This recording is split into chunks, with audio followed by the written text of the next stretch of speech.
will a great famine come to this place, giving all praise to Yahweh Bashem Yahushua Bashem Rakakwadash. There's an article. Let me go to the top here. From the History Channel.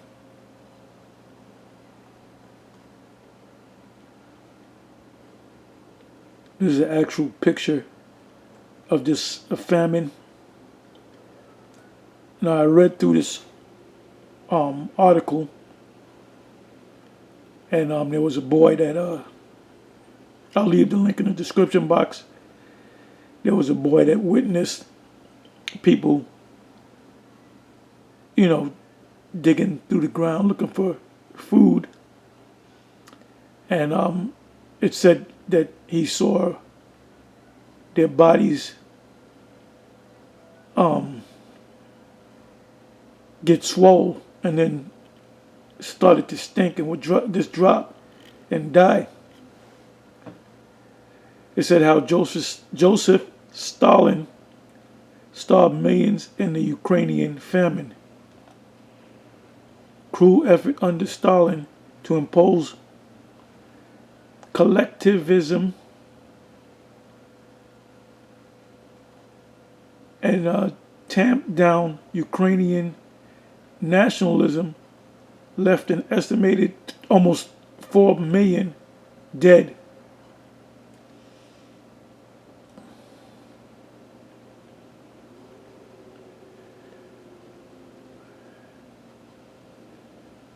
It says here the Holodomor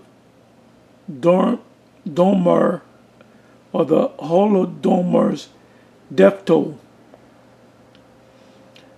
The Ukrainian famine known as the Holodomor, a combination of Ukrainian words for starvation and to inflict death, because this was a man-made famine to starve out the people that were independent.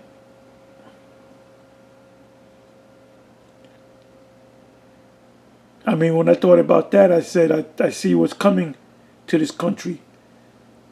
And if you never understood 2nd Ezra, the 15th chapter, when we read it in the past, now you know it will be a man-made famine. It says,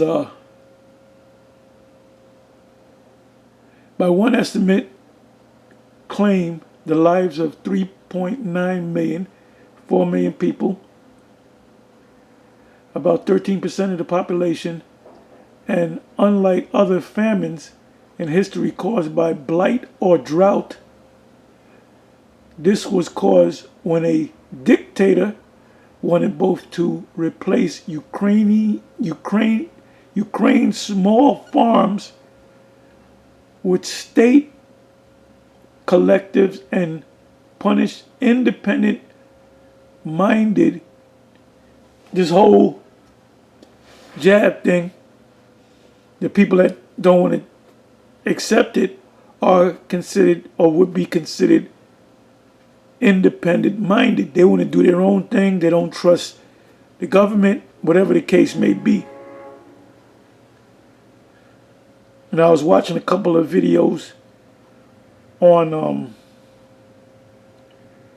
this blockchain supply chain issue of the container ships being out. Someone said that there's 500,000 ships, container ships out there on the West Coast. Now they say that there's some that come on the side of the East Coast through the Atlantic, but mainly they're talking about the West Coast, the Pacific.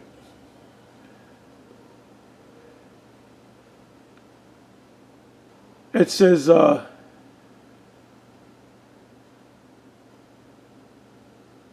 okay, and punish. Let me read that again. This dictator wanted to have full control. So he replaced Ukraine's small farms and state-run collectives and punished independent-minded Ukrainians who pose a threat to his totalitarian authority. So I'm going to look up the word totalitarian.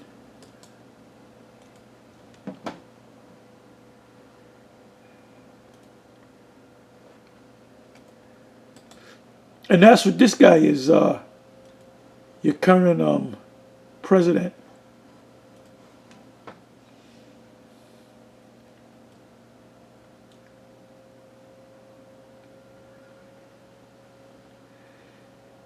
Totalitarian, relating to a system of government that is centralized and dictatorial and requires complete subservience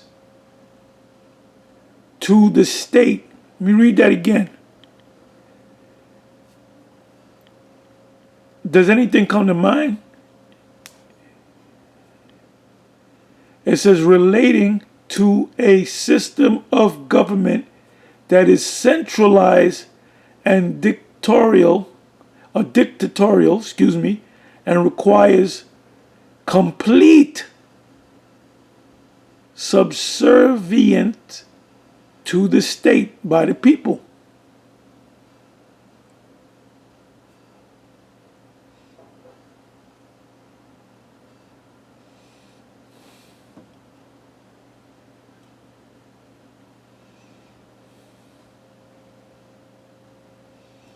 Let me look at this. Totalitarianism is a form of government and a political system that prohibits all opposition parties. In other words, a one-party system. Outlaws individual opposition to the state and its claims, and exercises an extremely high degree of control over public, the people, and private life. It is regarded as the most extreme and complete form of authoritarianism.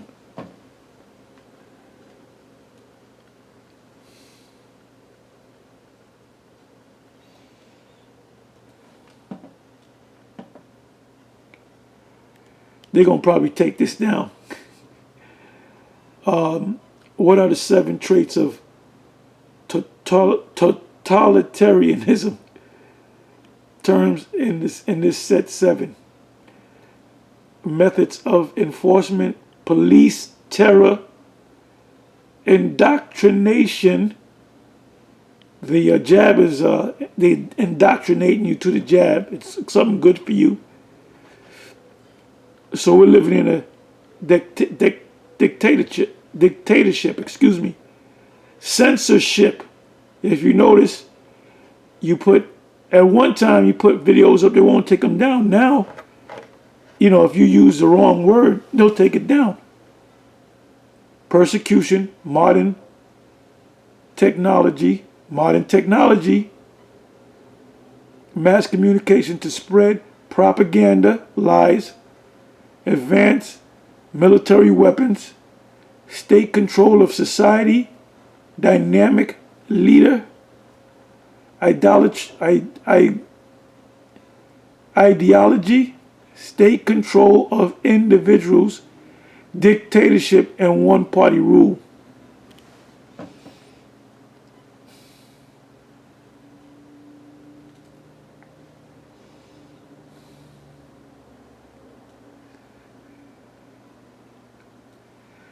So what's happening today with these supermarket shelves being empty is just another form of dictatorship. If you don't want to comply, you don't want to take that yab, you're going to die.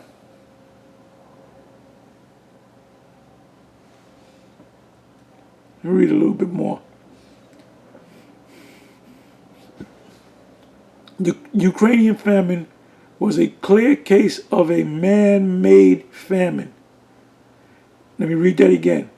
The Ukrainian famine was a clear case of a man-made famine, explains Alex D. Wall, executive director of the World Peace Foundation at Tufts University and author of the 2018 book Mass Starvation, The History and Future of Famine. He describes it as a hybrid of a famine caused by calamitous social economic policies and one aimed at a particular population for repression or punishment. In other words, if you don't take this thing, you're going to get punished.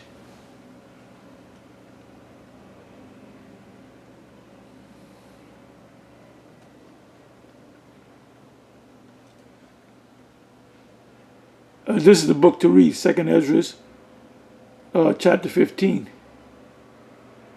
It says, and I'll jump around, behold, speak thou in the ears of my people the words of prophecy.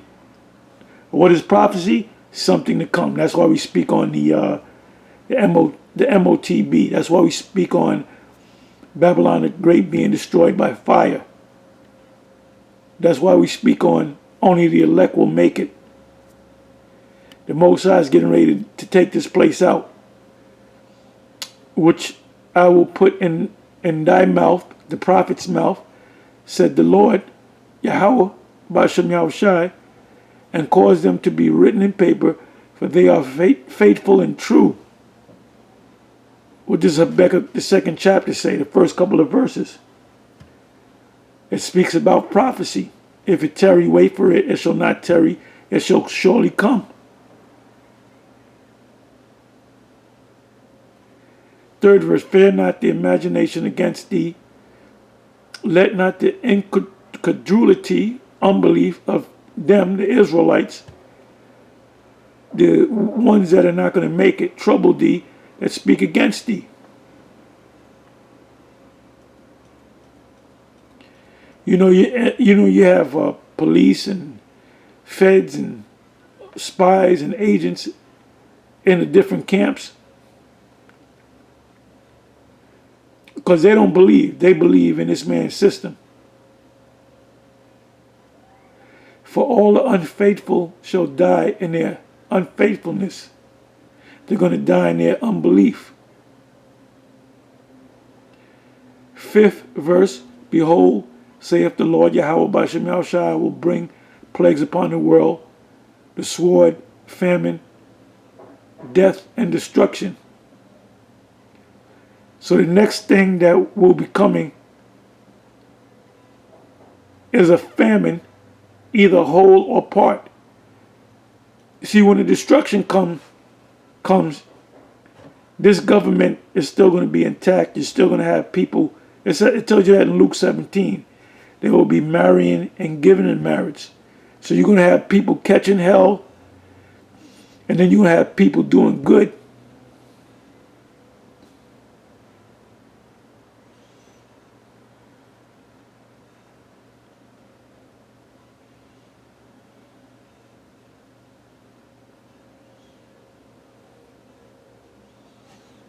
Ninth verse, and therefore saith the Lord Yahweh, Ba'ashem Yahushai, I will surely avenge them, the Israelites, the elect, and receive unto me all the innocent blood from among them.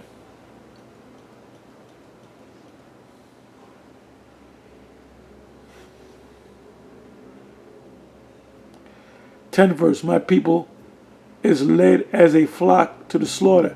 I will not suffer them now to dwell in the land of Egypt. It's not talking about ancient Egypt. It's talking about which is spiritually called Sodom and Egypt. But I will bring them with a mighty hand and a stretched out arm and smite Egypt, the new Egypt. This is not talking about ancient Egypt, with plagues as before, and will destroy all the land thereof.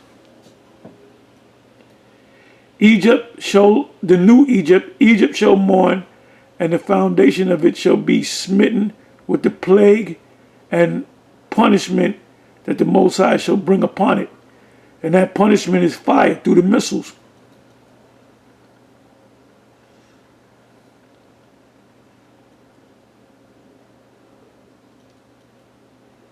(14 and 15). Woe to the world and them that dwell therein, for the sword and their destruction draweth nigh, draweth near, cometh near. And one people shall stand up and fight against another, and swords in their hands, and modern swords are guns.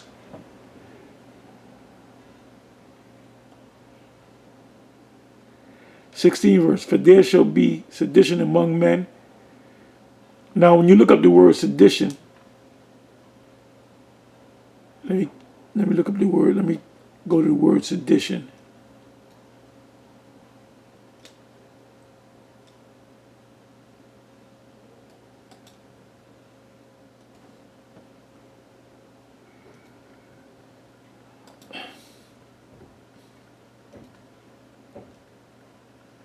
And you know, Jake is not ready for this.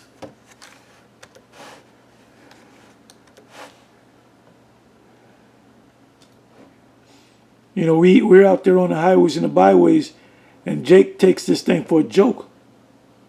And a lot of Jakes are entertained by this thing.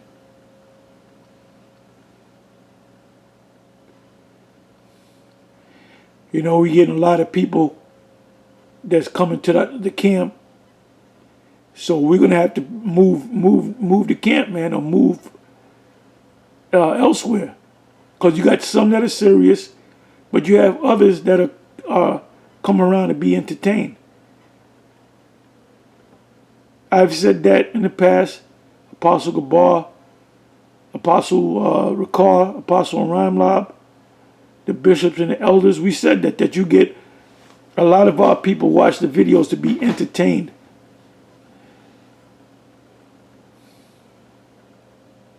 We're not here to entertain you. Okay, sedition, conduct, or speech inciting people to rebel against the authority of a state or monarch. That's why they killed the Apostle Peter, the rest of the apostles, and the Apostle Paul. The first one they killed was James, the brother of Peter. And it was under sedition, the Sedition Act. When we say that the Lord is coming to destroy this place, that's a form of sedition. Oh, let me look this up. Is sedition a crime in the U.S.?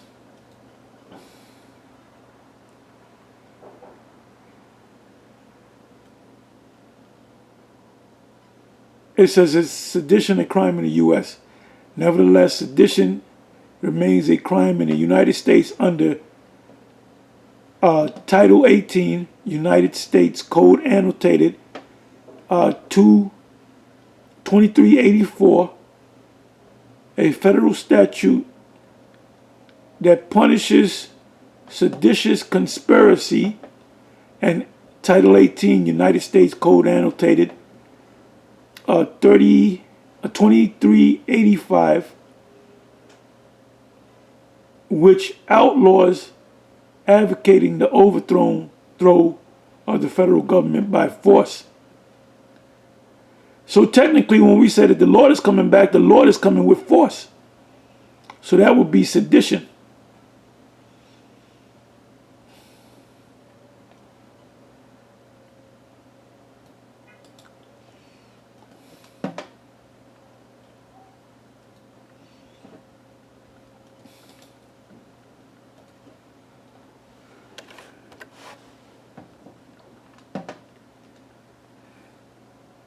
I used to study the law, so, and somebody else, what is this 18 U.S. code? What the heck? What is this all about?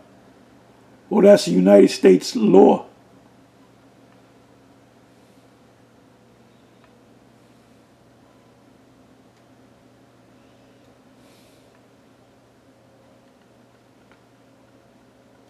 Let me try this.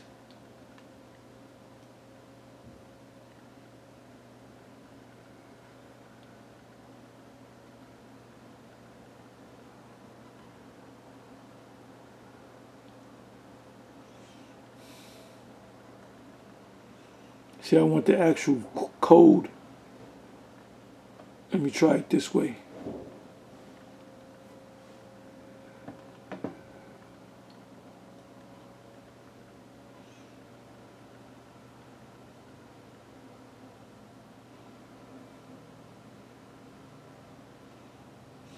And Title 18 is a criminal code.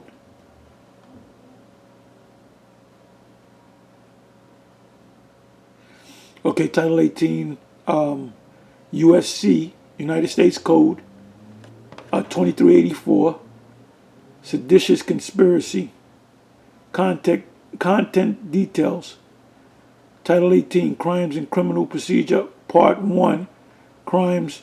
It says treason, sedition, and subversive activities.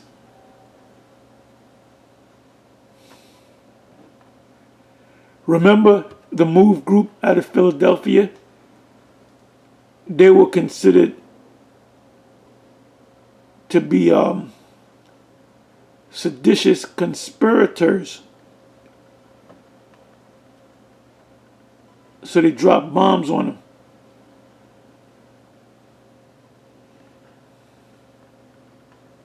Because you're supposed to be a good citizen. Now, if you're going to be a Christian, you always talk about you're a Christian.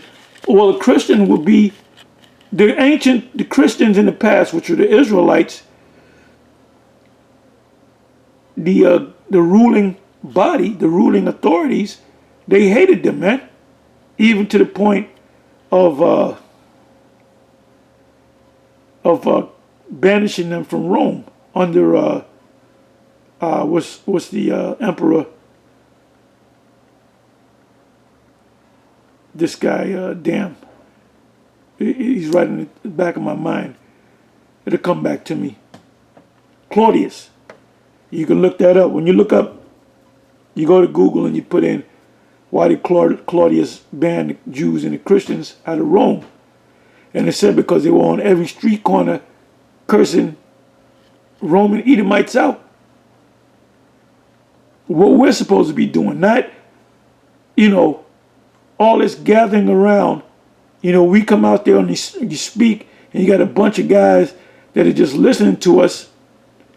And I'm not getting on the ones that come out and are part of this thing and they give precepts. I'm talking about you guys that are entertained by this, man.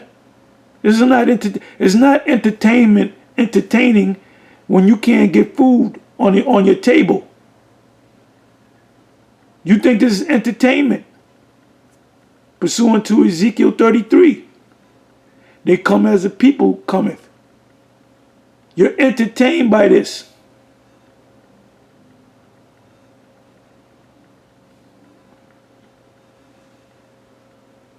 When all hell breaks loose, a lot of you that know that you're Israelites but have just been entertained by this thing, you're going to starve. You're going to starve out there.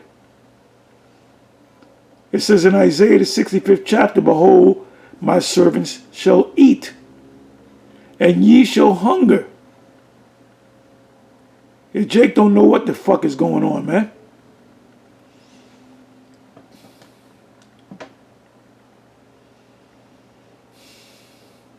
Anyway, with that, I'm going to say shalom.